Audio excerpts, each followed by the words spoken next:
Good evening and welcome to another edition of the Gersnet Podcast, the independent Rangers podcast by fans for fans, but all the content is absolutely free. Tonight, as always, we're coming to you in association with Forrest Precision Engineering. Now, I'll be your host this evening, Rob Fawcett, and tonight we'll be looking back at last night's defeat to Atletico Bilbao. Before I introduce my guest, I'd want to encourage you just to visit the Gersnet website. Not only do we have our main website with a host of quality articles and online museum, but it also hosts our popular forums, which are a great place to keep up to date with the latest Rangers news and discussion. Now, tonight, as always, we're live on YouTube, and we'd ask that you continue to spread the word amongst your friends and family, share the pod on social media, subscribe to the channel, as well as stop by the forums and join in the chat there too. Now, I need to give another mention to our partners over at Forrest Precision Engineering. They're a Glasgow-based engineering company who have been a big commercial supporter of Rangers for a number of years, and we're delighted to have them supporting the pod. If you want more information about them, please visit their website at www.forestprecisioneng.com. They've also got a stunning executive lounge in the Ibrox main stand, and for more information than that, you can email the club at hospitality@rangers.co.uk. Now to introduce my guest, although being one of the OG lineups from Gersnet, it doesn't need any introduction. Mr. Colin Armstrong, how are we doing after last night, Colin? Yeah, it's a bit disappointing, isn't it? That as we were saying before we came on air, at this stage of the competition, it's always going to be touch and go, and defeat was always a possibility. You know what I mean? Going into that tie, Bilbao were obviously the favourites. I think it's just the manner of it that's frustrating. You know what I mean? And obviously we'll go on and talk about that, but it is what it is. You just get on with it. I know what you mean, but you've got to get a wee bit of luck on these, and as we touch, you've got to get a bit of help sometimes for the officials just to do their job right. But we'll no doubt we'll talk about that. I guess where we can start is the team lineup. We had Kelly in goal, Tav, Balogun and Suter as the back three, Yefty and Ridvan either side, Raskin, Dio and Hadji in midfield with Cherny and Dessers up top. I think for me, the only tweak I thought probably would have been good is to again have as many players in a natural position as possible. So maybe Enciala in at centre half, allowing Tav to go right back and Ridvan at left back. What was your view when you saw the lineup, and how did you think the manager got off with his selection? I mean, I don't think there was, a huge amount of surprise in terms of the team. I did wonder before the game, given that we were a wee bit short at the centre half position, whether we would go with the three centre halves at the back. I wondered if it was maybe flood the midfield a wee bit, have like five in the middle of the park, and just have the one striker and sort of try and frustrate them that way. But I don't think there was, given how effective, we were in Istanbul, I think we all expected a sort of lineup and sort of shape that was similar to that night. So not too surprises. I know we'll come on and talk about some of the decisions later on. I think that's where some of the questions come in. But in terms of the starting lineup, and again, it just kind of feels like, Lady Luck wasn't with us on the night. Just again the injuries, and I mean that's an ongoing situation with the club. Just the amount of injuries. Even earlier on in this tournament against Man United, when you look at that team we had in the second half, it's just a consistent, ongoing thing that needs to be addressed at some point in the summer. If this takeover does happen, whoever becomes the new director of football and all that kind of stuff, that's one of the things you need to look at as a matter of urgency. The amount of, and it's not like impact injuries, is it? You know what I mean? It's just tweaks and it's pulls, and players come in for 2 games and then you don't see them again for another 6. You know what I mean? And we need to get on top of that, I think. I know, I'd completely agree with that, mate. Because again, I think Barry alluded to it in a few of the press conferences that some of the players were probably pushing themselves to try and get on the pitch when they maybe shouldn't have been there. Yeah. But it's just at the stage of the season where we are literally looking for bodies that can play. As you say, I think it'll be interesting. I mean, we'd obviously heard the rhetoric last year for Clement around him going to get to the bottom of it, but he was going to fix it. Yeah, that worked well. Exactly. So I think it is something that needs to be looked at, and it may well just be that it's ultimately the type of profile of player we're trying to go after that has these problems. I mean, Ridvan, obviously we'll touch on, had come off, but it looked like it was his hamstring again. Sterling is in and out the team because he continually picks up wee niggles. There's loads of players you could probably look at from that point of view. and then it doesn't help when we get players sent off and injured as they collide with each other as well. But I'm sure there's a few things that the new ownership are going to have to fix next season. So we can just add that one to the list. Yeah. So the first 10 minutes of the game was just a bit frantic. It was a bit to and fro. I thought we'd a fairly decent break on the 5th minute, and just as we were talking about before we come on air, this is where Dessers ended up being clipped. But not the first strange decision that the referee will talk about, because that would have been right in a great position for Tav to have a bit of a chance. But 2 minutes later, we're kind of throwing ourselves in the front of Bilbao to kind of block out a couple of chances and snuff out the danger. I don't think we exactly settled into the game at all, really, in that first half. What was your thoughts on how we started the game and how we handled that first half? I mean, it was frantic. It was a bit of a bonkers game, actually, at one point. You know what I mean? Especially in that first half. I actually thought we weren't too bad. I thought Dio started the game really well. You know what I mean? And I thought we looked. We were obviously, and again, I think this was always going to be the case. We were going to sort of concede a bit of possession and a bit of ground to Bilbao, and wait for the opportunities to sort of hit them on the counter. And we had one or two wee chances in that first half to do that. So I have to say, the longer the first half went on, I thought we were doing okay. You know what I mean? We were still in it. We're still holding a threat in the counter. Probably not as much as I'd like, but in the game.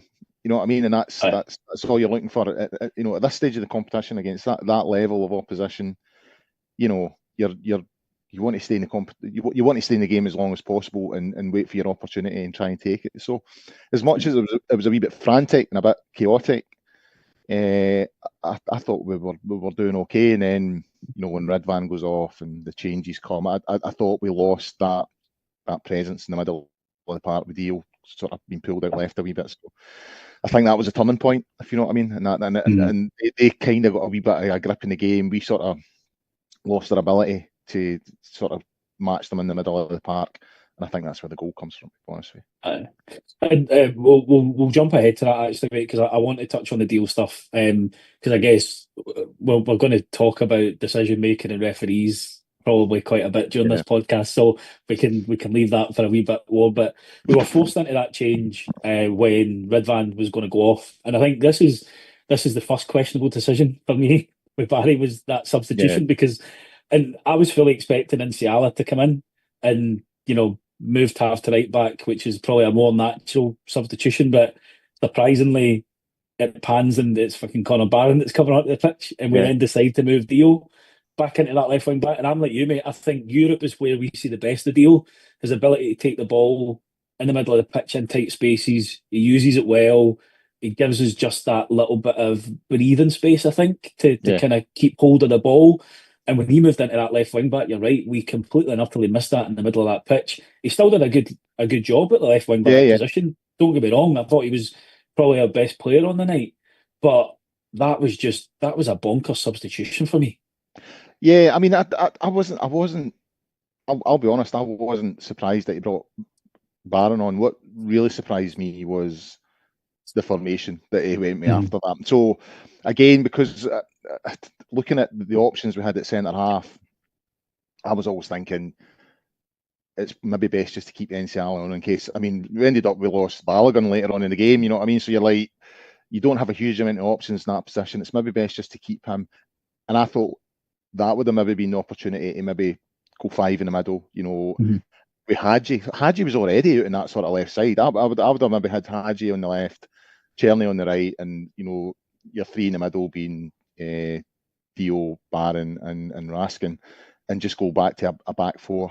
And to bring Barron on, I was like, right, okay, I get that substitution. But like 4 or 5 minutes later, when I'm seeing Dio on the left hand side, I'm like, what? Why is he out there? He was having such an effective game in the middle of the park, and you could just slowly see it changing. You know what I mean? We were losing. We were getting deeper and deeper and deeper. We were losing more and more ground because we simply didn't have him in the middle of the park to break play up and to try and get us on the counter. I didn't think Raskin had his best game last night. I don't think he played particularly badly, but I don't think it was his best game. And so we just really missed Diamandi in the middle of the park. And yeah, it seemed a strange decision to have such an effective player out in that left touchline. So yeah, I mean, I don't want Barry to be the full-time appointment. You know, I don't think he's of that stature to take on the Rangers job full-time. But I'm delighted he's there, and I want him to do the best he can while he's here. But I think he's got to hold his hands up there and say him and his team have maybe got that one wrong, because I genuinely think after that substitution we lost a sort of grip in the game. You know, we started to be in the back foot more and more, and then eventually it leads to the goal.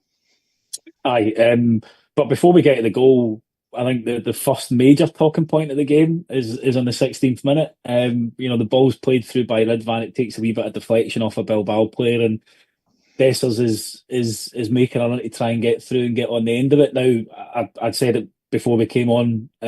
Before we came on air, I thought Dessers had gone to ground too easily initially, looking for the pen, and I thought it mirrored an incident that he had against Hibs. But when you see the replays back, I think it makes the decision even more astonishing. His top's literally ripped off, or ripped in half by Vivian, who is kind of doing the old hands up and protesting his innocence that he didn't touch him. The Craig Moore routine, you know what I mean? It wasn't me, Governor. It wasn't me, yeah. And I think what makes it even more bizarre is the fact that VAR didn't even deem it worthy of a review. Now, I don't know about you, but if VAR isn't going to look at an incident like that, what the fuck is the point of having it in the game? Yeah. And again, it comes down to this thing. Sorry, there's a fly flying in front of me there. Again, it comes down to this. You know, when you're at this stage of the tournament, you're in the latter stages.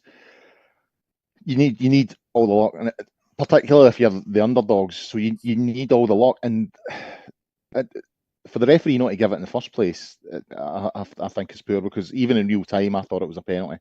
Mm-hmm. I didn't even need to see the replay to have that confirmed, because Dessers stands up and you see the massive rip in his jersey. So, I mean, any referee worth his salt at that point, in my opinion, should be saying his VAR team, lads, there's a massive hole in this boy's jersey. I need to look at something here. Have I missed something? Uh-huh. And it was hard. I was in the Viceroy last night watching it. It was hard to hear the commentary, you know, and everyone in the pub was convinced we've got a penalty. You know, when you see the replay and you see the hole in Dessers' shirt, and then it just continued. It just like when are we getting this? And they weren't even showing a replay and discussing it. Like, and then after 2 or 3 minutes, we just sort of concluded, we're not getting this. How was that even remotely possible? How can you can maybe forgive the referee for not giving it, right? But when you see the evidence in terms of Dessers' shirt, I think the referee at that point, as I said earlier, should be asking questions. How the VAR team don't come to the conclusion that that's a penalty, and also he's denying a goal scoring opportunity without even attempting to play for the ball. It's a red card. That changes the game. That completely changes the game in our favour. If we score that penalty and then they're down to 10, you know what I mean? The momentum then sits with us. You know, it's then just about keeping possession as much as we can, moving the ball about, making them run, and it totally changes the game. Now, I'm not saying we win the game at that point, but it changes the dynamic of the game. So it's a huge moment, and for the referee not to get it is bad. For the VAR team not to get it is unforgivable. And we've all heard Mourinho's comments. You know what I mean? We've all seen what he said in the press room at Ibrox that day. And I have to say that there's only been a few occasions when I've watched football when I felt something's not right here. You know what I mean? When it comes to the refereeing performance. And I felt that in the first half last night. I thought something's really off here. It feels like under no circumstances will we be allowed to get through. I mean, and obviously there was the second penalty sort of incident in the second half. So yeah, it's just disappointing. You know what I mean? Because it's a massive what if moment. If we get that penalty, we score it, they're down to 10. You're in with a really good chance of progressing then, and it's a semi-final. And when you see Man United in that semi-final, I think that's on. I mean, don't get me wrong, what they done last night was impressive, but I think you're in with a chance of reaching the final then. So Aye. yeah, it's a huge moment and it changes the game, and it's really disappointing. Aye, and just to pick up on your comments about Mourinho, it's interesting because this is the same ref that gave that horrendous penalty, mind, against Goldson, against USG, when Yeah, it yeah. had come off Ben Davies and it hit him. But he's also been banned by 6 games by his own FA this season Yeah. for making obvious mistakes. Now, the decision making at UEFA is like, how the hell can a guy like that get a quarter final at one of their major tournaments? Yeah. It's just ridiculous, you know, and it's yeah, as you say, don't get me wrong, Bilbao, good quality team, but that decision potentially changes the dynamics of that game going forward, and there's no telling what could have happened. You also look at the game last week, Rob. You know what I mean? I can understand why Proper got the red card, but I think that's Mhm. I think that's a debatable decision, right? Mhm. That's a 50-50 for me. Mhm. He doesn't go off. Who knows what happens last week? You know, we might have got away with a narrow win, or who knows? You know what I mean? Aye. The minute after 10 minutes or 13 minutes or whatever it is to be down to 10 men, again, that changes the dynamic of the game. All Rangers are Absolutely. looking to do then at that point is Mhm. stay in the tie. That's it. We Yep. just need to stay in the tie and see what we can do next week. So it's not even just about last night. We've been let down Yeah. throughout both legs of this quarter Even the final. Sterling penalty incident Yeah, as I well, think mate. To be honest, it doesn't matter because they didn't score it, but it's still, it was one of those ones when you've seen that given, he's got no idea where the ball is, and we'll touch on, you know, a very similar call yeah. in this game later on that doesn't go our way.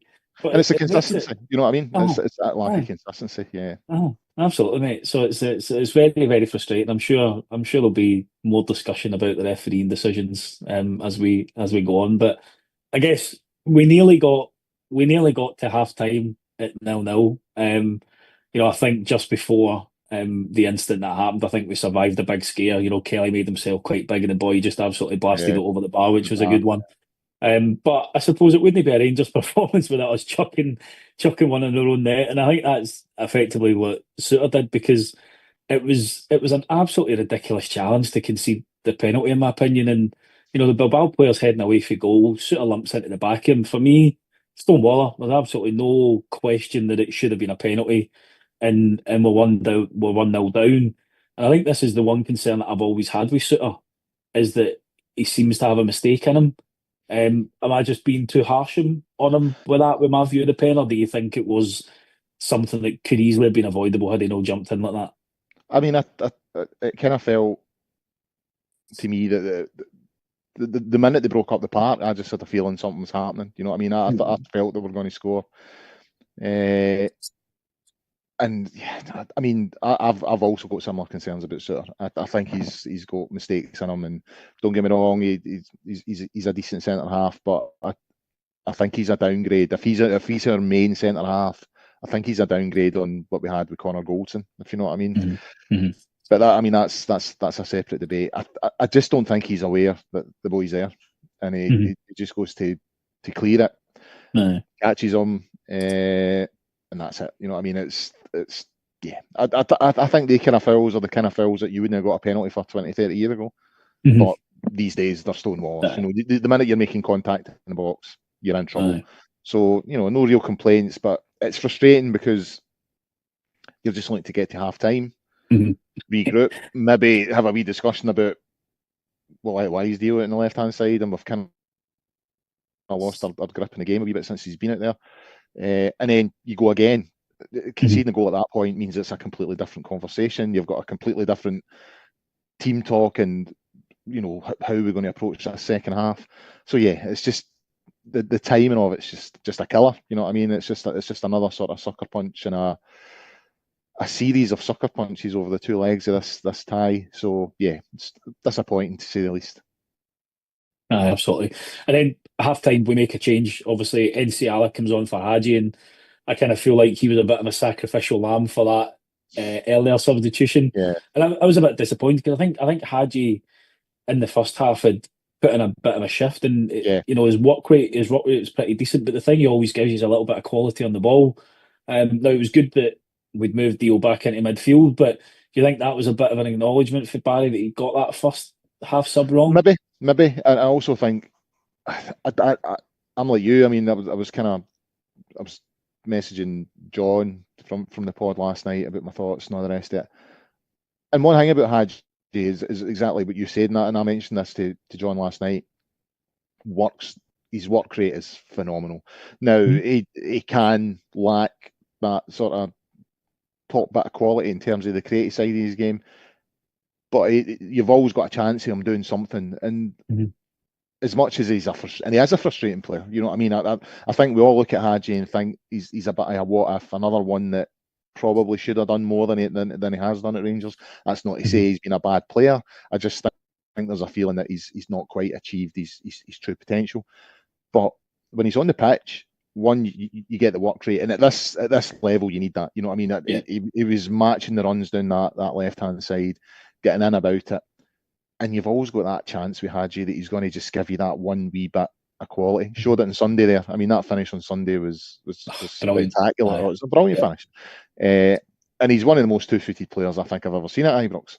Yeah. So I think that's another one that makes you think, yeah, well, maybe Barry did get the initial sub wrong, because I don't think Hadji had done anything wrong in the game that meant he deserved to come off. So again, it's another one that, disappointing. And a night of bad decisions, that's maybe been another one.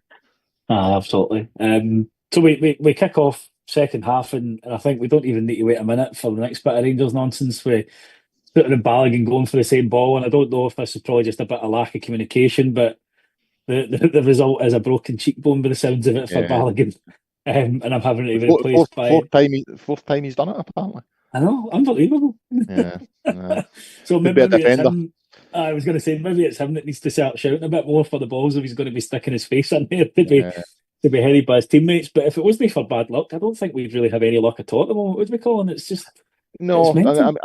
I certainly think over the two legs we've lacked that bit of luck, because you need it. I mean, every team needs it. Every team needs it. I mean, Man United got it last night.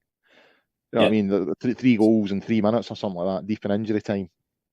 You know, you just need at times, especially as I said, at this sort of level, at this stage of the tournament, you know, you're not going to get, you know, like you sometimes get in the group stages of European competition. You're not going to get a 3-0 or a 4-0. Very rarely you get that. But by the time you get to this level, this stage of the competition, all the ties are really going to be tight. You know what I mean? And it tends to be either a penalty shootout or the odd goal that gets you through. So you have your game plan, you stick to it, but you also need the breaks to go in your favour at times, and I don't think we had any breaks over the two legs at all. I don't think any luck has went our way at all.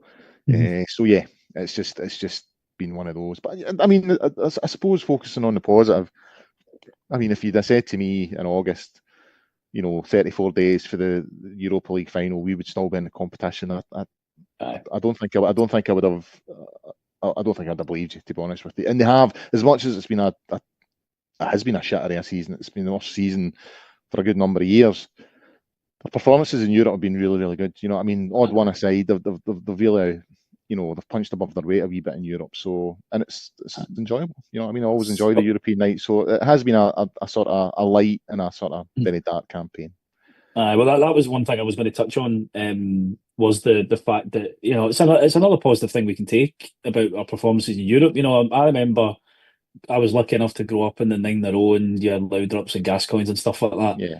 We were fucking shit in Europe, man. You know, we barely made it. We barely made it at the group stages, or even got into the group stages and stuff like that. You know, we were terrible, but you know, consistently over the last kind of 5-6 years or so, we've got out of the group stages. You know, we've made it to the quarters this year. You know, we're in a final recently. We should be proud of performing like that in Europe, and it's something that we should be looking at as a big positive, because that's ultimately what I think is going to be leading to the takeover with the 49ers group and stuff, is that they see the potential the club has on the European stage, and you know, building it into a bigger opportunity that is. So we've got to be proud of that. And to any team that is going to try and hold up the fact that it's just the Europa League, what happened to them the last time they were playing the Europa League? They not get knocked down into the Conference League and then get pumped at the Conference League as well. So was it Copenhagen that put them out, and then Bodo Glimt, and I mean, I know they're in the semis now, but it's like my son got his first season ticket in 2016. So we're in the Govan rear, and it was like 2 years later when Gerrard arrived. I think Gerrard was the instigator for the European thing. He certainly seemed to galvanise us in that arena and give us the belief that we could perform there. Obviously the first time he asks and he gets us into the group stages. Now at that time, getting into the group stages, considering where we'd been, you know what I mean? We'd been down in the lower leagues and all the rest of it. All of a sudden we're back in the group stages of the European. Even that felt like a win. Yeah. And then I think it was the season after we managed to get out of the group stages, and then the following season we got out of the group stages and went all the way to a final. And at one point I did have to turn around to my son. I think it was like the third or fourth year of this. I was like, by the way, this isn't normal. You know what I mean? You can't be sitting there thinking this is going to happen every year. I'm just waiting for the wheels to fall off at any point, because I'm like you. I remember Rangers in the sort of 80s and 90s where Europe was 2 games a season. You know what I mean? The home leg, first leg of the first round, and that was pretty much it. So it has been enjoyable. There's no doubt about it. It's probably the one thing that was really missing from our sort of Rangers supporting experience. You know what I mean? Having that consistency in Europe, and it's been enjoyable. Don't get me wrong, the domestic stuff's been disappointing, but I mean, I talked to my son about it last night. He was like, would you trade all the trophies that Celtic have won over the last few years for Leipzig? And I was like, no, absolutely not. Maybe you would, because his experience of supporting Rangers is different from mine, because I had the 9 in a row and seen Rangers win title after title after title, and Scottish Cup and League Cups and all that kind of stuff. That's not really been his experience. Leipzig's the best night in my life at Ibrox. I don't think I'll ever experience anything like that again at Ibrox. So, absolutely would not trade it. But his view is maybe different. But it's that's what we've enjoyed over the last few years in the European arena. And I don't think it's easy to be negative about Rangers at the moment. Very easy. Yes. But you can't take away from what they've done consistently in Europe since sort of 2018. You know what I mean? We've overperformed consistently. You think of the teams that have came to Ibrox that we've beat, and you think of the teams we've knocked out in the knockout stages. It's we should be really proud of what we've done. So yeah, it's been good. If only we could turn that format to domestic, but that's another one. you know what will happen? We'll start getting success domestically, and we'll just be getting pumped in Europe again. You know what I mean? So the yin and the yang. That's absolutely, mate. Absolutely. But back to Bilbao and the second dodgy decision that we need to, maybe the third dodgy decision that we need to speak about is the other potential penalty claim. Obviously comes for a free kick for Czerny. There's a bit of back and forth, and Tav heads the ball and sort of plays it across. I don't know what Dessers was attempting. I think it was some form of overhead kick, and completely and utterly misses the ball. And it looks like there's another shout for a penalty after it hits the back of the Bilbao defender's hand. Now, the question we've got for this here is that something that the referee should be picking up on and VAR should be picking up on? Because it's very similar to that Sterling penalty in the first leg. You back? Oh. Aye, sorry, was that me? Well, I was kicked out. I think I just came.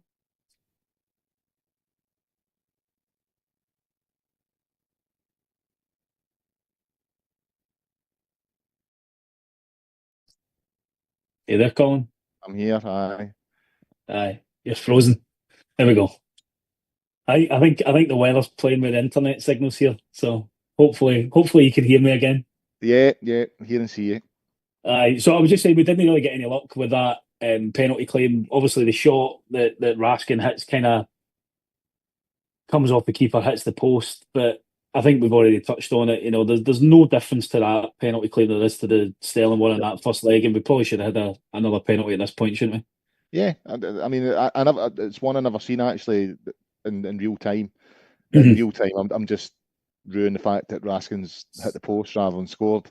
I love Dessers' attempt at an overhead kick. That was quite funny. But yeah, it's another shocker. You know what I mean? It's another really poor decision. And again, as sort of elaborated earlier, clubs like us need those decisions when you're playing the quality opposition that you're playing at these stages of these tournaments.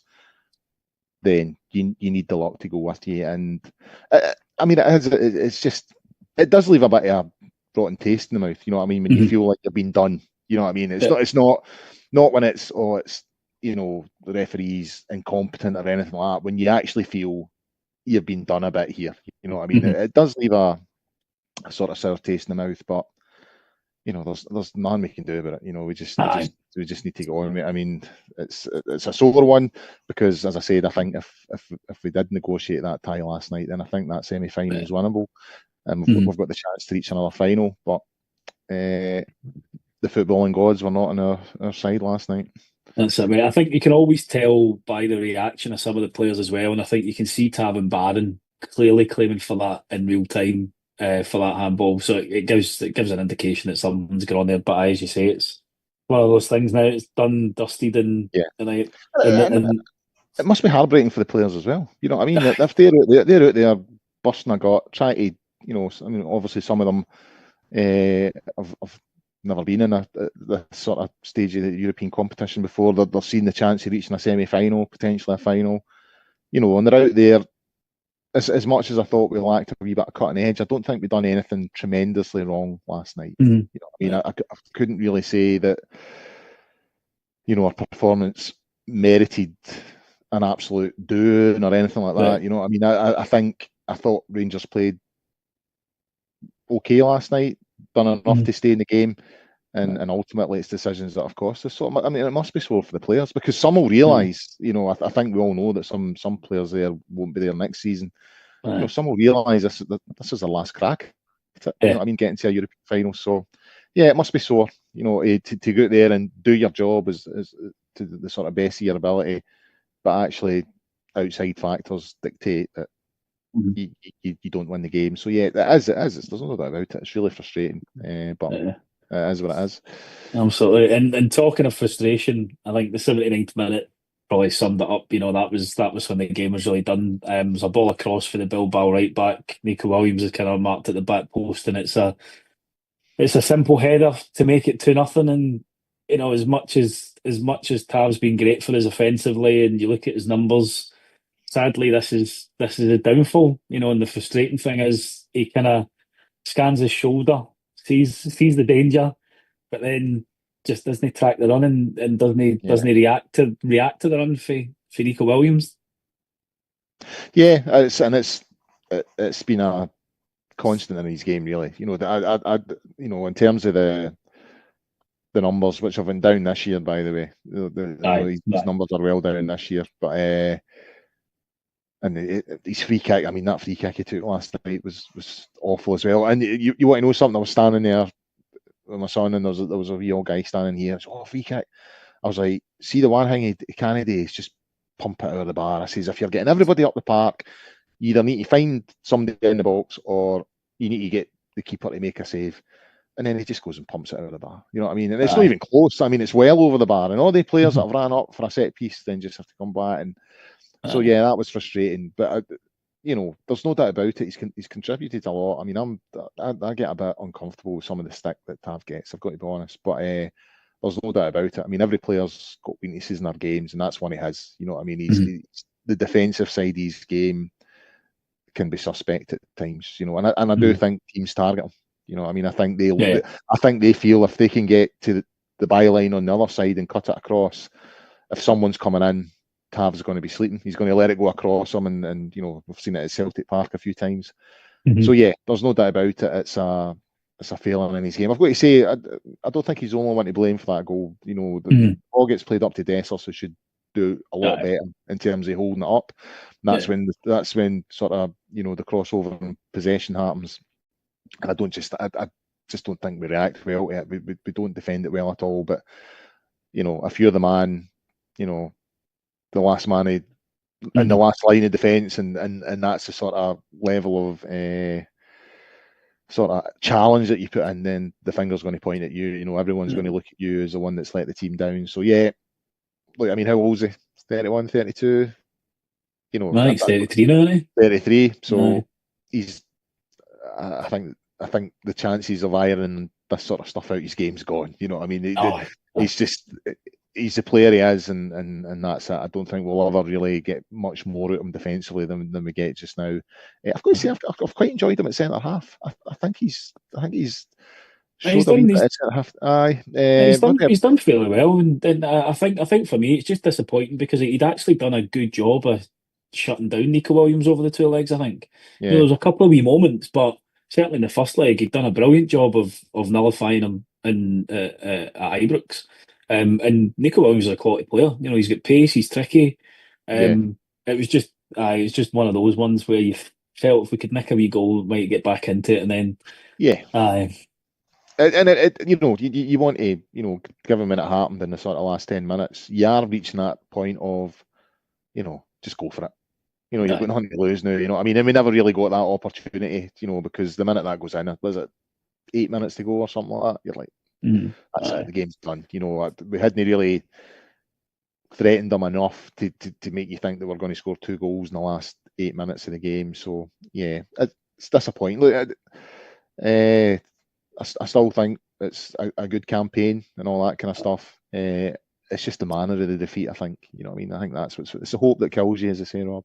Absolutely, mate. And that's a good segue, mate, because it's I want to leave that with a bit of positivity as we move forward. So what's been your highlight of the European campaign?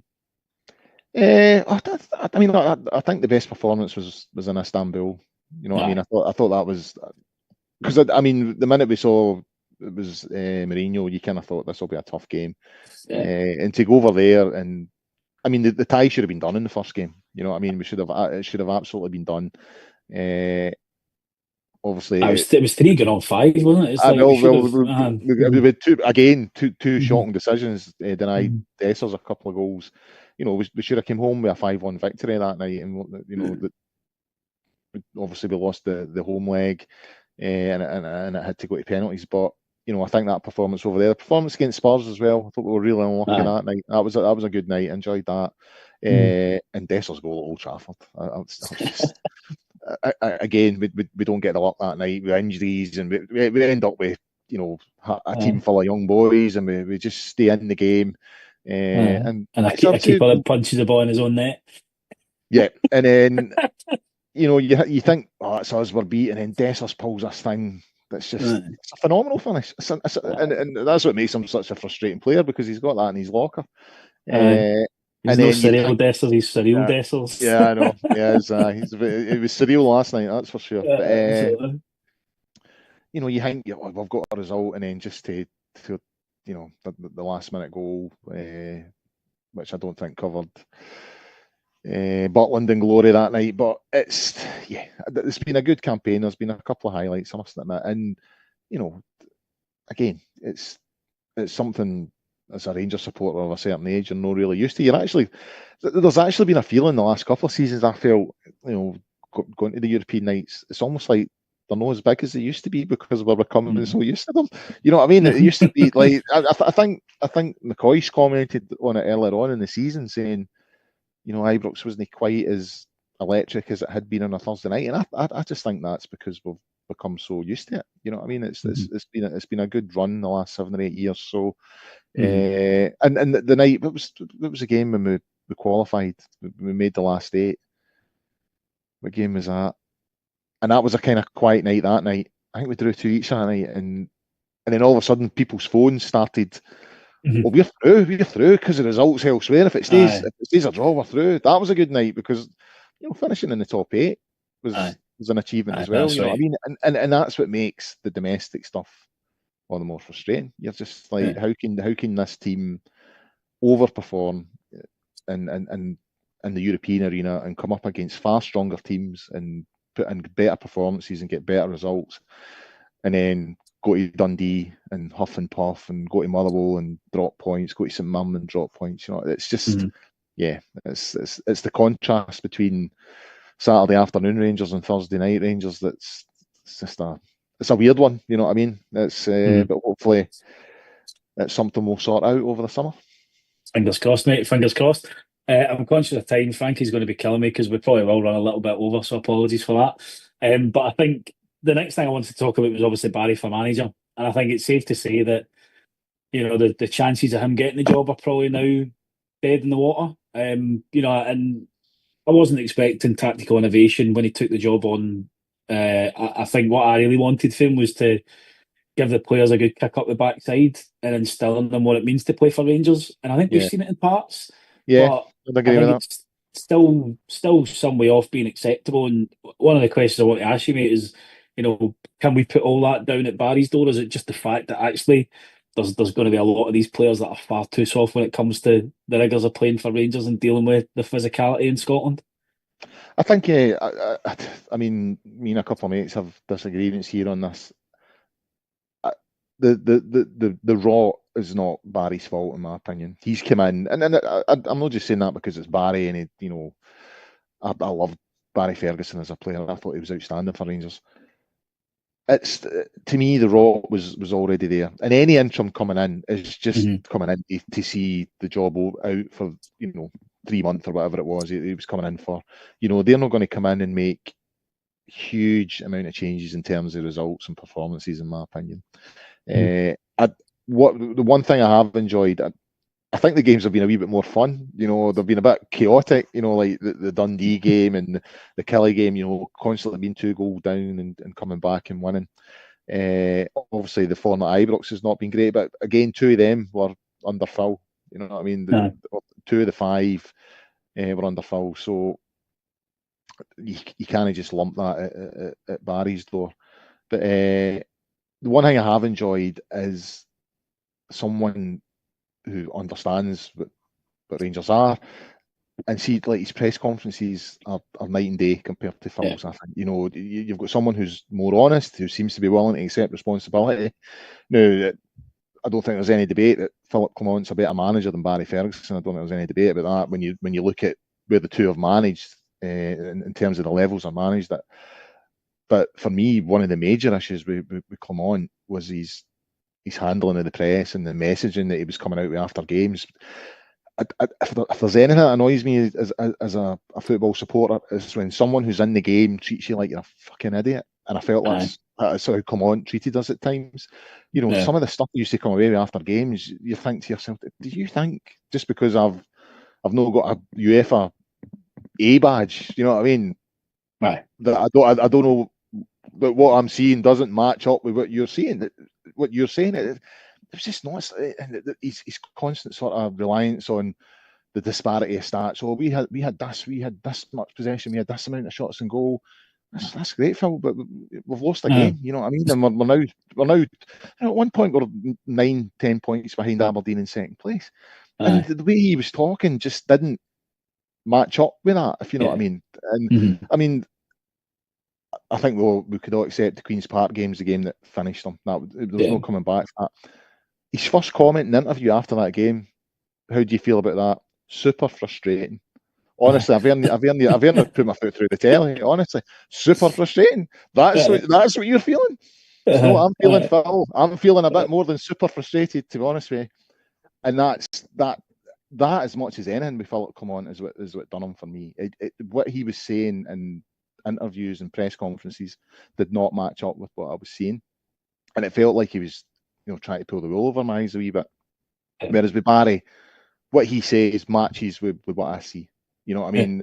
And I think he was obviously big enough to wear the jersey as a player. He knows what Rangers are about. He doesn't hide for anything, I don't think, and that's refreshing after what we've just had with Phil. So, but no, I don't think there's any chance that he's in line to get the job permanently. I think, and even if he had come in and won all the games and got us to the Europa League final, when you consider there's new ownership coming in, I wonder if they've, if this is going to happen, I wonder if they've already got people in mind of who they want to come in and do the job. So I think he was always up against it to get the job permanently. Domestically, his results have not been good enough anyway, so I don't think there's any chance he'll get it. I think for me, the one thing that it's brought home is that regardless of who comes in as manager, we need to have a bit of that Rangers DNA in the background team. Yeah. And they also need to be given space to add to that and get their point across to some of the players, because I think Alex Ray's talked about some of the stuff that he was doing and getting clamped by Clement for for doing it. So I think you need a core of people around the club, whether that is Yeah, within the coaching setup or whatever, that know what it means to play for Rangers and pass that experience on to some of these players, because a lot of these young guys like Igaman, Dio and stuff will not know the Rangers that we know, because we haven't been as successful as we have been the yeah, last yeah, 10 years or so. yeah, So it's important that we still have people within the club that can get that across to them. And as you say, it's going to be really interesting. I think the summer's going to be busy, I think. And it's probably a list of who do we retain rather than who are we going to get rid of. It's probably going to be yeah, easier to talk about. yeah, But I guess the next 5 games coming up are going to be really important for that, because we've got 3 home games against Celtic, Aberdeen, and Dundee United. How do you think Ferguson should approach these games? I mean, for me, I want to see Inciala, Rice, Curtis, Cortez, and I yeah, know, but because we've got to give them some games to see, are they actually going to be useful yeah. for next season? Yeah, I think when I spoke to Ross and John a couple of weeks back there for the 400th show, that was something we spoke about, and Mhm. that if we'd got through last night, then I think giving some of these boys game time gets deferred until we see how that semi-final tie goes, and if we get into the final, then we then start to look at how we manage game time. But yeah, I think there's 2 or 3 in that team that have maybe played themselves at the team at the moment. Their form's not been great recently. Uh, the season's done now. It's a dead. We've got nothing to play for really. So yeah, I would like to see some of the younger guys getting a wee bit of game time, getting starting positions and all that kind of stuff, especially the games at Ibrox. You know what I mean? Maybe the Celtic game aside, still want to win that one. But Aye, yeah, absolutely. it definitely what it does do. I mean, it's obviously not great. You want to be going into the last 5 games with something to Mhm. play for, Aye. but it does. It does give Ferguson and the coaching team the opportunity to mix things up a wee bit and just put some boys in there and see what they're about, and you Aye. know pass that information on to whoever comes in, saying this boy's Mhm. worth a chance, this boy isn't, that kind of stuff. So yeah, Yeah. and we'll just see what comes of it. But I mean, it's going to be a long 5 weeks, I think. You know what I mean? Aye. But it is what it Absolutely. is. It's been a long, hard season. I think Europe aside, it has been one of It's the been a least enjoyable. grind. Yeah. It's been one of the least enjoyable seasons I can remember for a while, I must admit. Mhm. And yeah, I'll just be glad to see the back of it, to be honest with Absolutely. Absolutely. I think for me, I'd love to see Iggy being given the chance you. again Yeah, up front, I, playing through the I, middle, you know. I think Dessers is one of those ones who's definitely Mhm. played himself at the team. I think the last time he really played well was over in Istanbul, and he was, Aye. and Aye. again, that's what's so frustrating about him, because he was, he Dynamite. was, he was, he was practically unplayable that night. Aye. And you think, well, that's it. He's hit a run of form, and since then he's been. I mean, he's Aye. he's got the odd goal. Obviously, got the goal up at Dundee, but yeah, overall, his general performances have been poor. I think last night, I, I thought he was pretty poor at retaining the ball and getting us up the park. So yeah, Yeah. and I mean, I think Igaman had played himself at the team a few weeks back there. I wasn't surprised that he kind of fell out of contention, because I think he went 7-8 games without a goal, Mhm. wasn't really doing much. But he's had a couple of wee moments recently. Obviously, he got the goal at Celtic Park, and there's just wee signs that maybe he's earned a, Aye. a starting spot in the middle of the park. As that number 9. Yeah. Maybe a chance to see Danilo. I mean, I think we've had our pants pulled down with Danilo, like 6.5 million. Aye. But maybe a chance to give him some minutes on the park and see what he's got. But he's another one as well that I just think isn't robust enough. He's another Aye. one you get in, you get 5 games with him, and then he's out for 10. You know what I mean? So Aye. decisions to be made on him in the summer, I think. Absolutely. And I guess, who would you keep then from current squad? Because I guess that's probably going to be a shorter list than who we're going to get ready. I think I've got a few names in my mind that I think we should be keeping and building round. But it'd be interesting to hear your thoughts on what we think the squad should look like. I mean, I would imagine, I would be very, very surprised if Diomande and Raskin are still there. I think we'll try and cash in on them in the summer. Aye. Watching Diomande in that first half, especially last night before he got put out in the left, I said to my son, I says, we could actually get some decent money for him. Don't get me wrong, he's inconsistent, and some of his performances against lesser teams are shockingly bad at times, domestically. But he's performed really, really well in the Europa League. So Raskin's obviously going into the last year of his deal. If we're going to cash in on him, if he doesn't sign a new deal, we've got to sell him. Yeah, absolutely.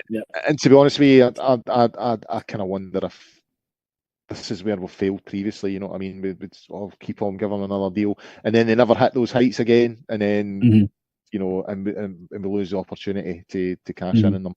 So as much as especially sort of second half of the season, Raskin's been one of our most effective players. Yeah. Bell's been called up as well. He's now established there. So well, not established, but he's got his first cap and played pretty well by all accounts in it as well. So I think it could be the time to just be ruthless about it and say, right, we're going to cash in on these two players and see where we can invest. I do wonder if we're in the market for a keeper now, because Butland's form has been. We've got to buy a keeper. It's atrociously bad, and to the point that you think, is he ever going to be able to get back to where he was? You know what I mean? I've got my doubts. I mean, obviously people in the club will make that decision, but I know the conversation's happening as to why his form has just evaporated. But the level of goals he's conceding are shockingly bad. So I do wonder if we'll be in the market for a keeper. You would assume that obviously we're paying the money for Cortez this year. We've got the obligation to buy, so you'd imagine he'd be there next season. Igaman is probably one I think they would need to keep for another season before they started getting serious offers. Yeah. And then we probably need a whole new defence as well. Yeah, Hadji. I mean, I would assume Hadji will be away. So there's a lot of comings and goings over the summer, and obviously some of it's dependent on whether the takeover happens and whether we've got that fresh injection of investment. So we'll just have to wait and see. Interesting times ahead, as they say. Absolutely, mate. Absolutely. Well, I think given that we're now 10, 11 minutes over, we'll probably call it quits there, mate. I just want to say thank you, mate. It's been a good chat. Always find these things very therapeutic. So thank you, mate. Cathartic, I think they say. Yeah. Absolutely. As well as being live on YouTube tonight, folks, the show will be available on all podcasting platforms in the next few days. That's your iTunes, Spotify, Acast, Stitcher, etc., etc. John and Alan are going to be with you next Friday to preview the trip away to St Mirren. So make sure you tune in at 9 p.m. for that one. All that's left for me to say is a massive thank you to all those that are watching live on YouTube and to anybody that's listening again. Have a good night.